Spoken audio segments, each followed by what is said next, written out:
Hello everyone! Welcome back to Reading Through the Generations. I'm here with the spring edition of my seasonal wrap-up game. I can't believe summer is right around the corner. We're getting ready for our baby chickens. The chicken coop is almost done and we're very excited to welcome them into our home. If you've never watched my seasonal wrap-up game, I'll try to link the winter edition, and it's a complete copycat version of the game the delightful Gemma from Chicky Bean Loves Books plays on her own channel. She basically assigns different questions to every book she's read for the month and answers them. So I rolled an 8, so that means I'll be answering 8 different questions about the books I've read. So let's start, shall we? So question 1 was friendship 2 characters from 2 different books read this spring and explain why they'd make great friends.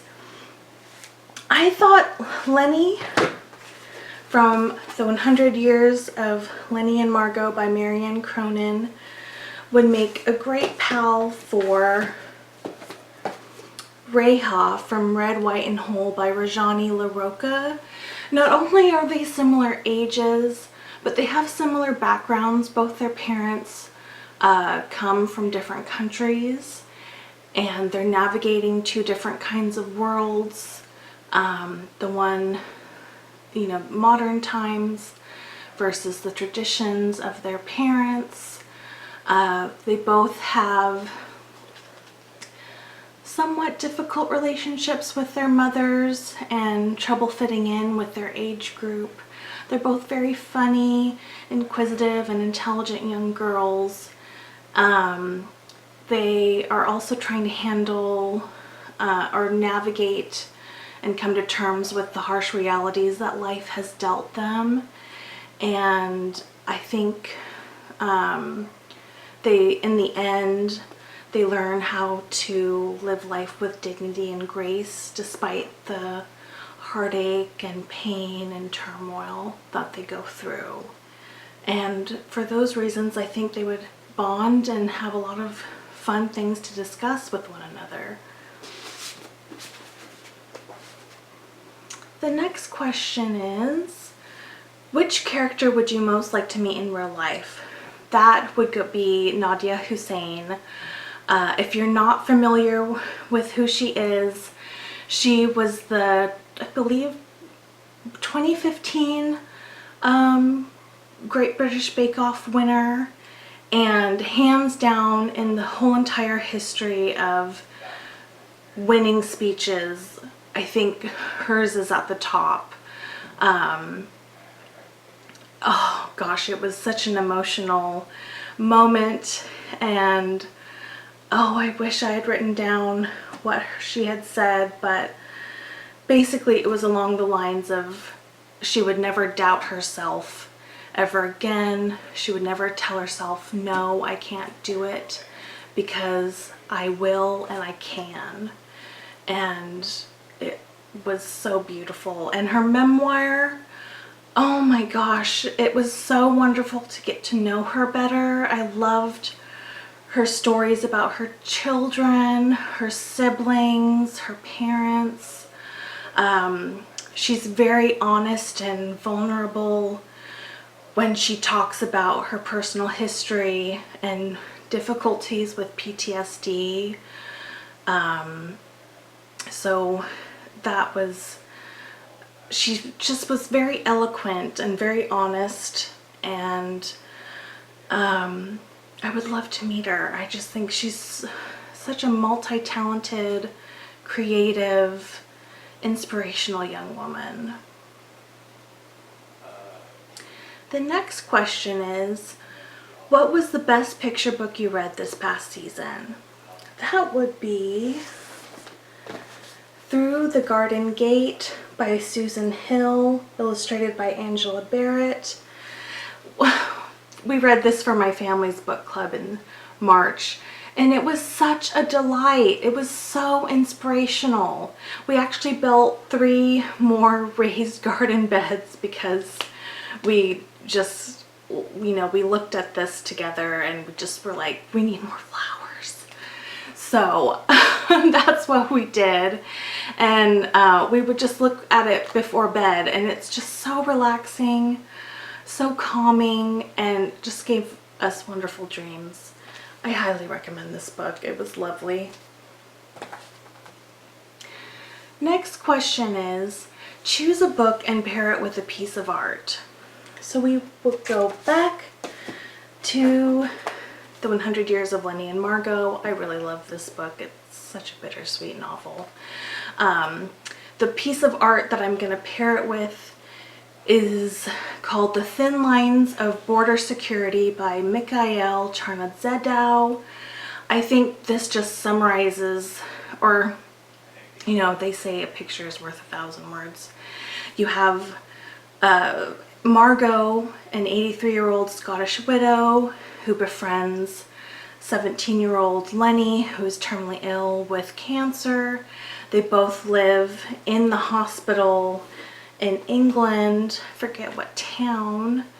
They live on separate wards because Margot has a heart defect and is trying to heal from that, from different surgeries.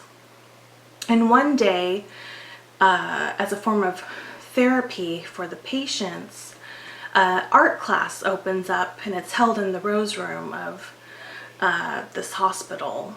And there's even a rose in the painting, so it's just symbolic of what happens to them. They befriend one another, and they realize that when you combine their ages, it equals to 100. So they get the idea that we'll paint 100 different paintings, sort of encapsulating our most beloved memories. And you learn about each story behind each painting, and it's so moving. I really highly recommend this book. Next question is, yearbook superlative. Who would you say would be class clown? This would go to Carrie Fisher. I read her memoir, Wishful Drinking, which was absolutely hilarious. And in my opinion, the perfect length of a memoir. I listened to it on Audible. It's about 3 hours long. She too was a mental health advocate, and this month I really wanted to read and honor those who were mental health advocates by reading their memoirs. And hers was one of them. And she too was a really talented writer and poet, just like Nadiya. Each chapter in Nadiya's memoir, she had a poem at the beginning. And people's creativity, it's just so moving. But I would say she would be class clown, not only because she was hilariously down to earth and self-deprecating, but she was a very intelligent and witty individual. Which book would you say had the best plot? That would be Murder at the Palace by Margaret Dumas. This was probably the most fun book that I read for spring. If you are a fan of nostalgic golden era film, you need to grab yourself a copy of this book. It was just delightful. I'm not going to give you the whole synopsis because I don't want to give you spoilers, but we basically follow a middle-aged woman who's recently been divorced from her cheating husband, and she's feeling quite depressed and kind of lost. And her best friend invites her down to Hollywood to stay at her guest house, but under one condition: she needs to manage and run her very old Hollywood theater.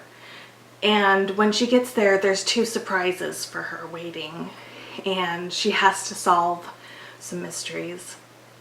It was very, very entertaining, lighthearted fun, quick-paced, lovable and relatable characters. I can't say enough good things about it. I really, really enjoyed this book. Next question is, if this book was a meal, it would be, and for that question, I choose Beneath the Moon, Fairy Tales, Myths, and Divine Stories from Around the World, written and illustrated by Yoshitani. This was a stunning, stunning little collection of global legends and folk tales.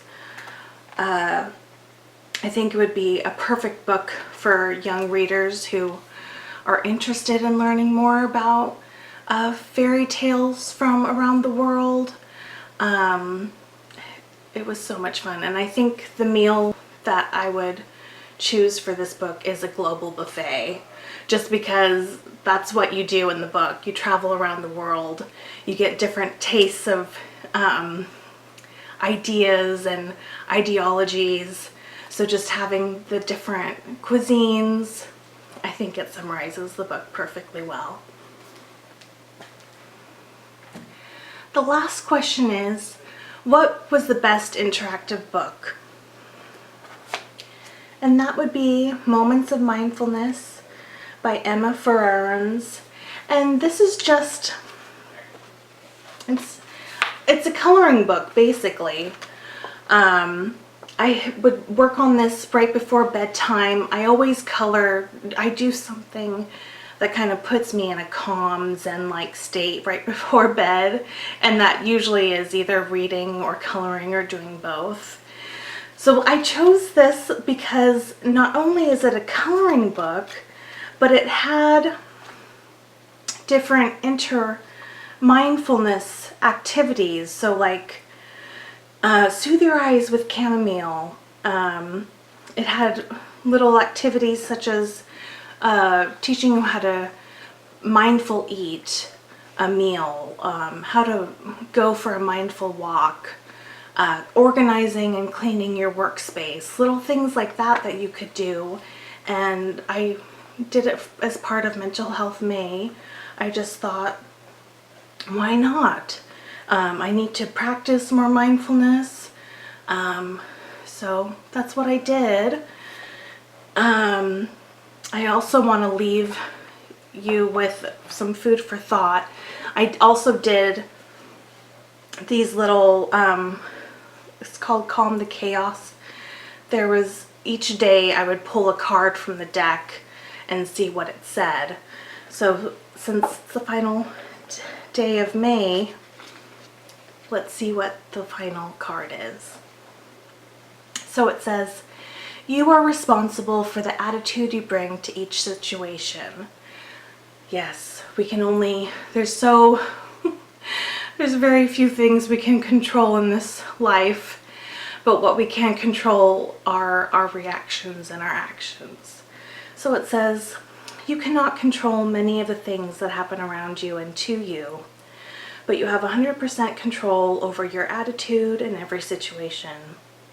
Today, every time you enter a new situation, pause for a moment and think, what attitude do I want to bring to this? Maybe you want to be empathetic, maybe you want to be enthusiastic, maybe you want to be courageous.